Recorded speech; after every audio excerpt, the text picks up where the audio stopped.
네, 오늘 빌립보서 2장 1절에서 11절 말씀 살펴보겠습니다. 찬양 가사가 너무 좋네요. 예수님으로 충분하다. 막 은혜 아니면 안 된다. 그 영상을 하나 봤거든요. 그래서 김영석 씨가 작곡가잖아요. 그분이 하는 말이 생각이 났어요. 그래서 어떻게 그 작곡을 하냐 막 이렇게 물어봤을 때, 그 정재영 씨는 자기는 곡이 중요하다고 생각한다. 그래서 이제 곡을 위주로 쓴다는데, 김영석 씨가 그러는 거예요. 가사가 중요하다. 그래서 나는 작사가를 존경한다 이렇게 말하더라고요. 그래서 곡이 중요한데 나중에는 가사로 간다. 그래서 가사의 의미가 녹여 있고 가사의 서사를 사람들이 되게 감동하는 것 같다 이렇게 말하는데, 그 생각이 났어요. 아까 찬양 가사가 너무 좋더라고요. 작사가가 누군지 한번 알아봤으면 좋겠습니다. 네, 오늘 빌립보서 2장 1절 11절에서 말씀을 들을 텐데요. 자, 뒤에 오늘 연말 그 총 모임도 있고 해서 짧게 가겠습니다. 네, 늦지 않게 9시까지 도착하려면은 또 우리가 1년 내내 기도했으니까 오늘 이렇게 나눔은 가서 하고 또 오늘 말씀만 생각하기로 하겠습니다. 빌립보서 2장 5절에 너희 안에 이 마음을 품으라 곧 그리스도 예수의 마음이니 이렇게 말했죠. 그래서 2장 1절에서 4절까지 바울의 권면이 나오거든요. 하나가 돼야 된다 이러면서 그 모델로 예수님을 이렇게 예로 제시하는 그 장면이에요. 그런데 우리는 결정해야 돼요. 첫째 아담을 닮을 것인가, 둘째 아담을 닮을 것인가. 자, 첫째 아담은 어떻게 했어요? 하나님이 말씀을 주셨죠. 동산 중앙에 있는 과일나무는 먹지 말아라. 그 먹지 말라고 했는데 보니까 너무 보암직도 하고 먹음직도 하고 뭐 탐스럽다 그랬잖아요. 그래서 사단의 꼬임을 받아서 어땠어요? 죄를 지어서라도 내 뜻을 이루겠다. 내가 하고 싶은 걸 하겠다. 내 욕망을 채우겠다. 내가 그 하고 싶은 내 탐나는 거 그거 갖겠다. 이래갖고 하나님의 명령을 어기고 그걸 따잖아요. 그게 첫째 아담이 주는 길이에요. 그래서 내가 주님 앞에 죄를 짓더라도 내가 원하는 거 얻겠어 이렇게 이 길을 따를 것인가, 아니면 둘째 아담은 예수님이잖아요. 예수님이 둘째 아담으로 이 땅에 오셨는데 그 예수님은 낮아짐으로 높아지는 방법을 택하셨고요. 고난을 당함으로 영광의 자리에 이르는 길을 택하셨습니다. 그래서 오늘은 내가 첫째 아담의 길을 갈 것인가, 둘째 아담의 길을 갈 것인가 한번 생각해 볼 거고요. 이 마음을 품으라고 그랬는데 곧 그리스도 예수의 마음이라고 했습니다. 그래서 예수님의 마음은 무엇인지 한번 알아보도록 하겠습니다. 1절에 보면은 그리스도 안에 권면, 사랑, 위로, 또 교제, 자비가 있거든. 마음을 같이 해라 이렇게 말하고 있어요. 그러니까 빌립보 교회에 바울이 권면하는 거죠. 마음을 같이 해라. 그러니까 빌립보 교회 안에 마음이 나눠져 있다는 것을 알 수가 있죠. 그 나눠진 마음을 같이 해라, 합해라, 하나가 되라. 그다음에 같은 사랑을 가져야 된다. 또 뜻을 합해야 된다. 그래야지 한 마음을 품을 수 있다. 이렇게 말해요. 그러면서 뭐라고 얘기하냐면 아무 일이든지 다툼으로 하지 말아라. 이게 다툼이라는 건 뭐예요? 서로 경쟁하는 거죠. 내가 조금 더 열심히 하고 내가 조금 잘하고 내가 조금 더 인정받겠어 하면은 다툼이 일어나요. 그다음에 허영은 약간 사치. 그다음에 이거 좀 확장하면은 자랑을 위해서 허영심으로 사치로 하나님 일을 하는 그런 일들이 빌립보 교회 안에 있는 거예요. 그러니까 다툼으로 하나님 일을 하지 말아라.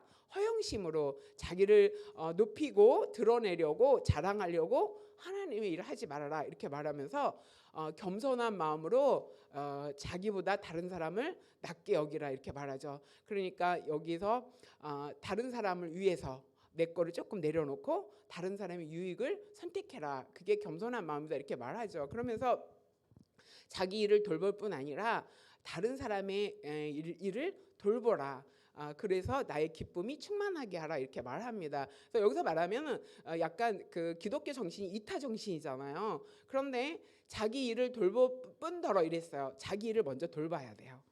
자기 일 제쳐놓고 남의 일만 돌보면 또 안 돼요. 그런데 또 자기 일만 하느라고 이기적으로 하느라고 다른 사람의 일에 무심하면 또 안 되는 거예요. 그러니까 내 일을 먼저 잘 할 수 있어야 돼요. 내가 다니는 직장, 내가 다니는 학교, 내가 다 처해 있는 여러 가지 준비하는 것들, 자기 준비들 열심히 하잖아요. 자기 개발이 과해서 좀 문제이긴 하지만 필요한 거죠. 발전을 위해서. 그래서 자기를 돌봐라. 그 다음에 다른 사람을 일을 돌볼 수 있어야 된다. 그러니까 자기 일을 잘 챙기고 그다음에 그걸 가지고 다른 사람도 돌볼 수 있어야 된다 하는 것이 이제 바울의 겉면이에요. 그러면서 한 마음이 되기 위해서 이렇게 빌립보 안에 유오디아와 순두개를 권하노니 이렇게 나오거든요. 그래서 그 두 일꾼이 서로 경쟁하고 안에서 갈등이 있고 약간 다툼이 있었던 그 교회 내부에 상황이 있던 것을 알 수가 있어요. 그래서 바울이 하나 되기를 권면하면서 모델로 예수님을 예로 드는 거예요. 그래서 너희 안에 이 마음을 품어라. 곧 그리스도 예수의 마음이다. 이렇게 말하죠. 자, 그러면서 예수님의 마음을 품어야지 하나가 될 수가 있고 한 뜻을 이룰 수가 있고 한 마음이 될 수 있다라는 것을 말합니다. 그래서 우리가 가정에서 서로 가족 구성원이 의견이 다를 수가 있어요. 그래서 교회 안에서도 서로 의견이 다를 수가 있고 또 우리가 모여서 어떤 일을 할 때 서로 의견이 다 다를 수가 있어요. 그런데 그 의견을 하나로 합하기 위해서는 그리스도 예수의 마음을 품어야 된다. 이렇게 예수님이 기준이 돼야 된다. 이렇게 바울이 말하고 있습니다. 그러면 그 예수님의 마음이 어떤 마음이냐? 6절에 보면은 그는 예수님은 근본 하나님의 본체시다. 하나님의 본체라는 것은 예수님도 하나님이다 이런 뜻이에요. 그래서 예수님도 근본 하나님이었지만 어떻게 됐다? 하나님과 동등됨으로 취할 것으로 여기지 않았다. 하나님과 동등하다라고 생각하지 않았다 이런 뜻이에요. 그러니까 예수님이 하나님이시잖아요. 그래서 여기서 동등됨을 취하지 않았다는 것은 하나님으로 가지고 있는 영광, 그다음에 하나님이 가지고 있는 그 능력, 그것을 성부 하나님과 내가 동등한 권리를 갖고 있다라고 생각하지 않았다. 가지고 있는데 그렇게 생각하지 않았다 이렇게 말하는 거죠. 이것은 뭐냐면은 자격, 하나님으로서의 신분과 자격이 있지만 그것을 권리를 내려놨다는 것을 여기서 이야기해주고 있어요. 그러니까 우리가 하나가 되기 위해서는 내가 가지고 있는 힘, 내가 가지고 있는 지위 이런 것이 있는데 그것을 자기를 위해서 사용하지 않는다 이런 뜻이에요. 권리를 포기한다라는 것은. 그래서 마태복음 4장 3절에 보면 시험하는 자 사단이 예수님이 금식하셨는데 찾아왔죠. 그래서 예수님이 막 40일 동안 금식하셨으니까 굉장히 배가 고픈 상태였습니다. 그런데 사단이 싹 찾아와갖고 뭐라고 얘기하냐면 네가 하나님의 아들이거든 이 돌을 명령해서 떡덩이가 되게 해라. 너 능력 있잖아. 왜 40일 동안 굶어서 지금 너무너무 배가 고픈데 너가 가지고 있는 그 능력을 가지고 이 돌로 떡을 만들 수 있잖아. 그 능력을 사용해서 먹어라. 이렇게 사단이 이제 유혹하는 거죠. 자, 그런데 예수님께서 뭐라 그러셨어요? 떡으로 살 것이 아니요 하나님의 입으로 나오는 모든 말씀으로 살 것이다 이렇게 말씀하면서 사단이 요구하는 것을 또 유혹하는 것을 이루지 않았어요. 그대로 행하지 않았어요. 그러니까 예수님은 그런 돌이 떡으로 변하게 할 수 있는 능력은 가지고 있지만 자기의 배고픔을 위해서 그 돌을 떡으로 만들지 않았다. 그럴 수 있는 능력과 그런 권리를 가지고 있지만 그거를 사용하지 않았다. 그러니까 예수님이 가진 능력을 자기 자신을 위해서 쓰지 않았다. 이것이 권리를 포기하는 거라는 것을 말해주고 있어요. 또 바울도 예수님 못지않아요. 말씀을 이렇게 깊이 생각하다 보니까 완전히 바울의 모델이 예수님이었구나 이런 생각이 들어요. 그래서 이 뒤에 보면 바울은 뭐라고 얘기했냐면 자신 있게 나를 본받아라 막 이렇게 말해요. 누가 나를 본받아라 이렇게 말하기 쉽지 않거든요. 그런데 바울은 자기가 정말 예수님처럼 살려고 노력하고 있기 때문에 자기를 본받아도 부족하지 않을 거다 이런 생각을 가지고 있어요. 그러면서 고린도전서 9장 5절에 보면 우리가 다른 사도들과 주의 형제들과 게바와 베드로와 같이 믿음의 자매된 아내를 데리고 다닐 권리가 없겠느냐 이렇게 말하죠.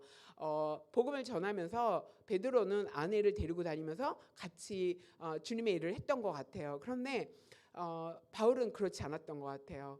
다른 사도들과 그러니까 12 제자들처럼 또 게바인 베드로처럼 아내를 데리고 다닐 수 있는 권리가 있지만 어떻게 됐다?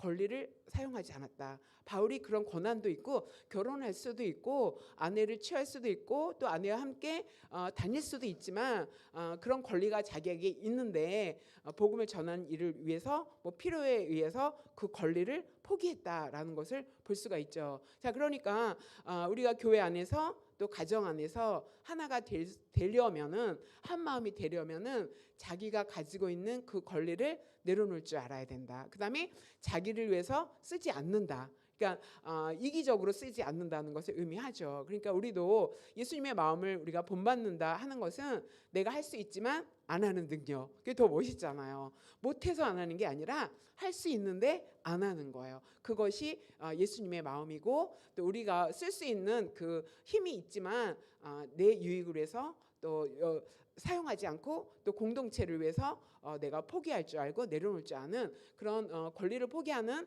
그런 자세, 그것이 예수님의 마음이라는 것을 기억하시기 바랍니다. 두 번째로는 2장 7절에 보면 오히려 자기를 비워 예수님께서 자기를 비웠다. 그러면서 종의 형체를 가졌다 이렇게 말하죠. 그다음에 사람들과 같이 되셨다.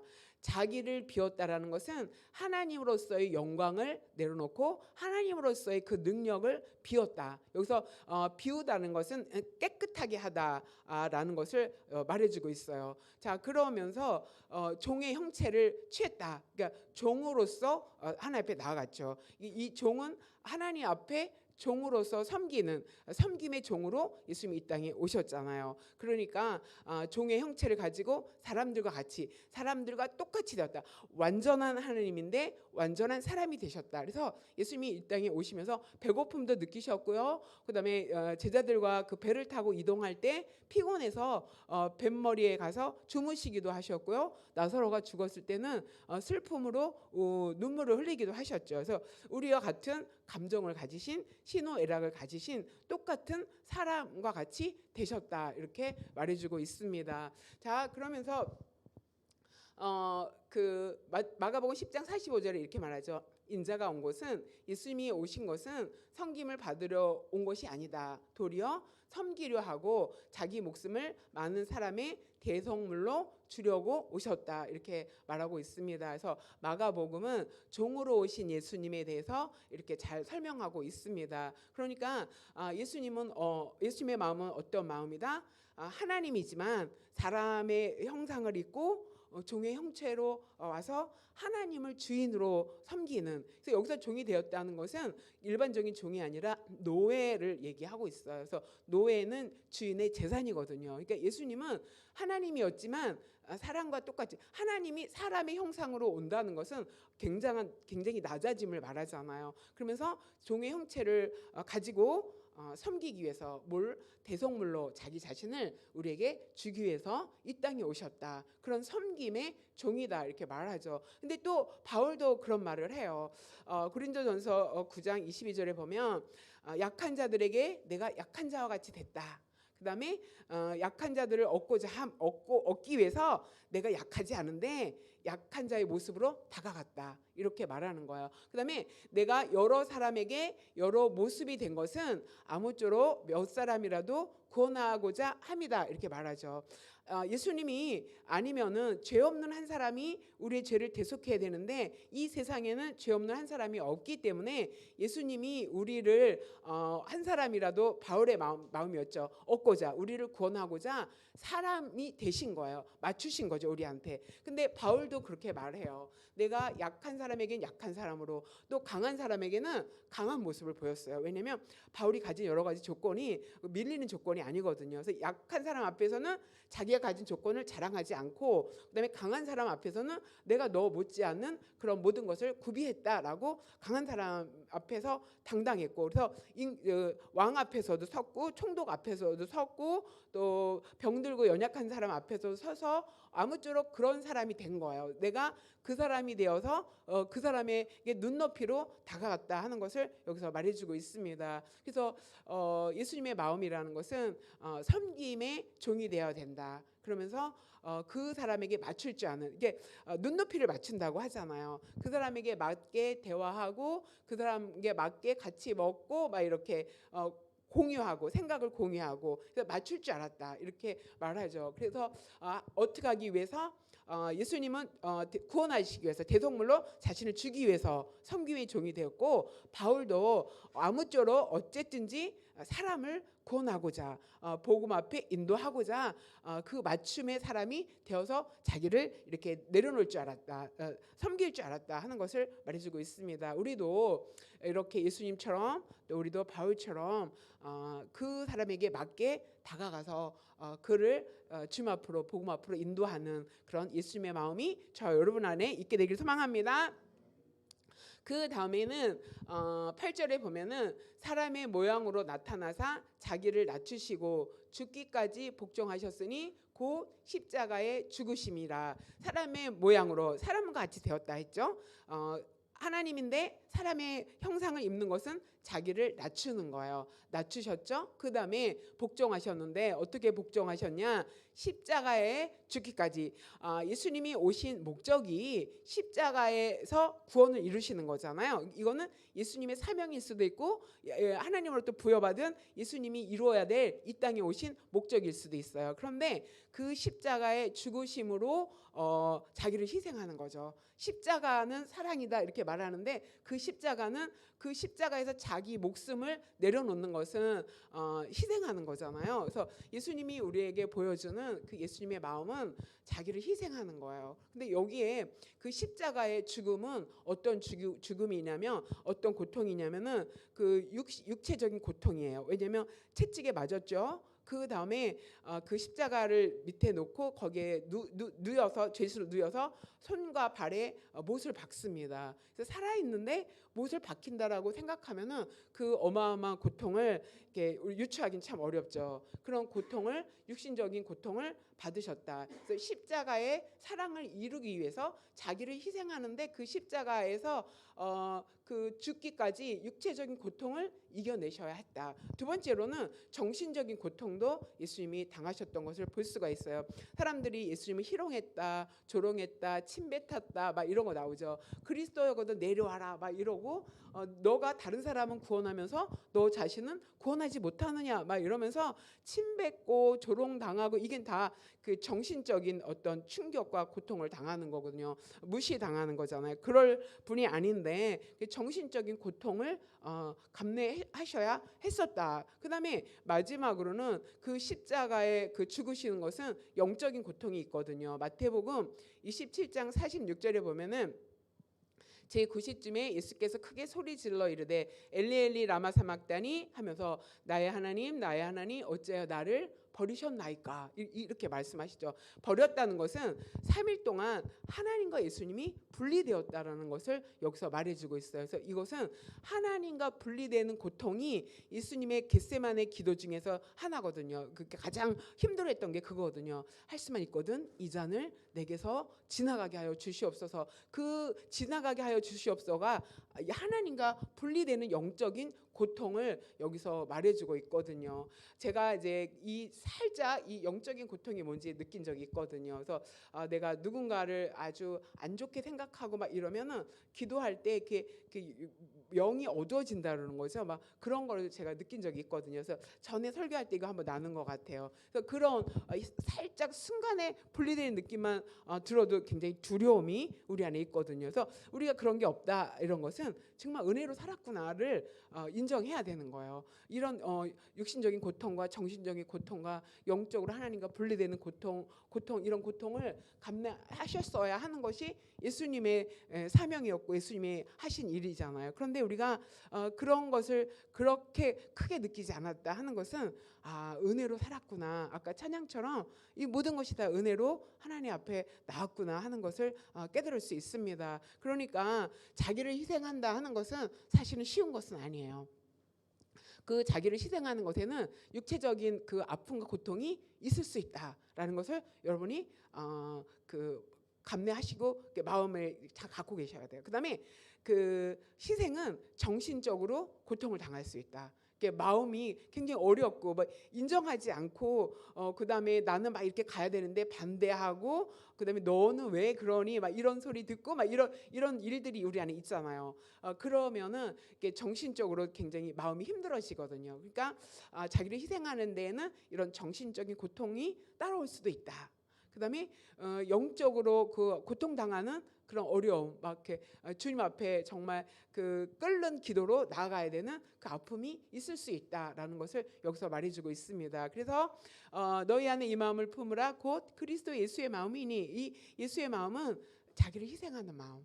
다 이타적인 삶이거든요. 그래서 내가 그 주님 앞에 이제 믿음으로 살아나가려면은 우리는 본능적으로 이기적이거든요. 본능적으로 자기 애가 강하거든요. 그런데 예수님이 우리에게 말씀해 주는 것은 희생해라, 이타적인 사랑을 해라 하는 거거든요. 그래서 좀 마음이 무거웠어. 이거 그대로 전해야 되나? 지난주도 그 바울의 그 삶의 세 가지 그 포인트 얘기했잖아요. 종이 돼야 된다, 동역해야 된다, 섬겨야 된다. 근데 막 이게 겹치는 거예요. 그러면서 바울이 예수님과 정말 닮고 그렇게 살았구나 이런 생각이 들면서 좀 부담스러운 거야. 이거 항상 이렇게 무거운 얘기를 해야 되나? 뭐 그래서 빌립보서가 4장인데 한 22개의 설교가 나오는데 2번밖에 못 하니까 뭘 전해야 될까? 막 이렇게 좀 중요한 거, 핵심인 거를 잡아야 되니까 이 본문을 이렇게 설정했습니다. 자, 어떻게 한다? 예수님이 보여주는 그 마음, 희생, 자기 희생이 있어야 된다. 자, 그런데 여기서 끝나면은 안 돼요. 우리는 세상의 밥이에요. 밟혀요, 그냥. 그죠? 내가 희생하면 못난 것 같고 그렇잖아요. 그 다음에 또 자기를 내려놓고 권리를 안 쓰고 힘이 있는데 안 쓰고 그러면 다 바보로 알고 세상이 다 밟거든요. 그러면 이렇게 하기 쉽지 않아요. 그런데 우리의 선택은 예수님처럼 이렇게 희생하고 그 다음에 내려놓고 주님 앞에 나아가는 그런 삶들이 우리 안에 있어야 되는데 그러면은 어떻게 되느냐? 결과. 이게 중요해요. 결과, 겸손의 결과. 이게 예수님의 겸손이잖아요. 그 겸손의 결과가 뭐냐면은 이러므로 그 결과 예수님이 자기를 내려놓음으로 권리를 포기하고 그다음에 또 섬기고 희생한 결과 하나님이 예수님을 지극히 높였다 이렇게 말씀하시는 거예요. 그러니까 우리가 낮아지고 우리가 겸손하면 하나님은 우리를 높이신다 이런 것을 여기서 얘기해주고 있어요. 예수님이 자기를 아주 그냥 이 세상에서 가장 낮췄더니 하나님이 예수님을 지극히 높였다 이렇게 말해요. 그러면서 모든 이름 위에 뛰어난 이름을 주셨다. 우리 사람들은 다 이름을 가지고 있죠. 모든 만물은 다 이름을 가지고 있죠. 모든 이름을 가진 그것들 위에 예수님을 높여주셨다. 이것은 명예와 영광을 하나님께서 예수님에게 주셨다 하는 것을 의미하고 있어요. 그 다음에 하늘에 있는 자들과 땅에 있는 자들과 땅 아래에 있는 자들로 모든 무릎을 예수의 이름에 꿇게 하셨다 이렇게 말해요. 하늘에 있는 자들, 천사, 그룹, 사자들, 모든 영들 이렇게 하늘에 있거든요. 이렇게 계시록에 보면은 그 그룹의 이름이 나오고 또 하나님의 사자로 쓰임 받는 그 영들의 이름이 나오고 있습니다. 그러니까 하늘에 있는 그런 모든 영들이 어떻게 된다? 예수님의 이름에 무릎을 꿇게 된다. 이렇게 말씀하시는 거예요. 그다음에 땅에 있는 자들, 땅에는 어른과 아이와 또 모든 사람, 있는 사람과 없는 사람과 배운 사람과 못 배운 이런 다양한 뭐 인종을 초월해서 이런 다양한 모든 땅에 있는 자들이 어떻게 된다? 예수님의 그 이름 앞에 무릎을 꿇게 된다. 이렇게 말씀하시는 거예요. 그다음에 땅 아래에 있는 자들, 땅 아래에 있다는 것은 음부에 있는 자들을 말하면서 죽은 자들을 말해요. 죽은 자들이 나중에 믿는 자나 믿지 아니한 자나 모든 죽은 자들이 다 부활하게 되거든요. 그래서 심판에 이르게 되잖아요. 그러면서 땅 아래에 있는 음부 안에 있는 그 아래에 있는 그 모든 자들이 어떻게 된다? 그 무릎을 예수님께 꿇게 된다. 그러니까 예수님께서 그 모든 하늘의 영과 땅에 있고 또 음부에 있는 그 모든 자들을 다스릴 수 있는 권세를 하나님이 예수님에게 부해 주셨다라는 것을 말씀하고 있습니다. 그 다음에 모든 입으로 예수 그리스도를 주라 시인하는 날이 온다. 하나님 아버지께 영광을 돌리게 한다. 그러니까 모든 언어와 또 모든 방언과 이런 걸 말하거든요. 그러니까 언어를 가진 사람들, 영들, 언어를 가진 모든 존재들 다 어떻게 된다? 예수님은 주다, 예수님은 그리스도다라고 시인하는 날이 온다. 그러니까 예수님을 하나님께서 최고의 통치자로 높여주셨다라는 것을 성경이 얘기해주고 있습니다. 그러니까 낮아지면, 예수님이 낮아지니까 하나님이 예수님을 높여주셨다. 내가 낮아지면은 하나님이 나를 어떻게 한다? 높여주신다. 여러분 걱정하지 말고 내려놓게 되길 바랍니다. 권리 있는데, 내가 힘쓸 수 있는데 나 무시하는 거 아니야, 이렇게 생각할 수 있는데 성경은 그런 법칙이 아니에요. 권리를 내려놓고 종으로 살고, 그다음에 여러분을 희생할 줄 아는 그 예수님의 마음과 삶이 여러분 안에 있게 되기 원합니다. 그래야지 하나가 될 수 있고 다툼이나 허영이 이렇게 낮아질 수 있다라는 것을 말해주고 있습니다. 이것이 예수님이 우리에게 보여주시는 겸손의 모델, 예수님의 마음이고요. 그 예수님을 하나님이 높여주셨듯이 우리가 그렇게 낮은 자의 자리에 살게 되면 하나님이 다 아신다, 우리를 높여주신다. 그래서 우리의 삶은 첫째 아담이 아니라 둘째 아담의 삶을 사는 저 여러분 되시길 원합니다. 그래서 예수 그리스도께서 보여주시는 그 마음을 이 연말에 우리가 품고 내년에 그렇게 살면은 내가 높아지려고 노력을 안 해도 누가 높여주신다? 예수님이 높여주신다. 내가 낮아진 만큼, 예수님은 인간으로 와서 가장 낮아지셨잖아요. 그러니까 하나님은 그 모든 살아있는 존재, 영들과 사람들의 존재에서 가장 높은 지위를 하나님께서 주셨던 것처럼 내가 낮아진 만큼 그 모든 것을 알고 계신 하나님이 나를 높여주신다. 그래서 하나님이 높여주시는 저 여러분이 되시기 바랍니다. 그래서 우리는 예수님 닮는, 예수님이면 충분합니다, 모든 것이 주님의 은혜였습니다 하면서 자기를 내려놓고 낮아질 수 있는, 그래서 하나가 되기를 힘쓰는 저 여러분 되시길 소망합니다. 기도하겠습니다. 하나님 아버지 감사합니다.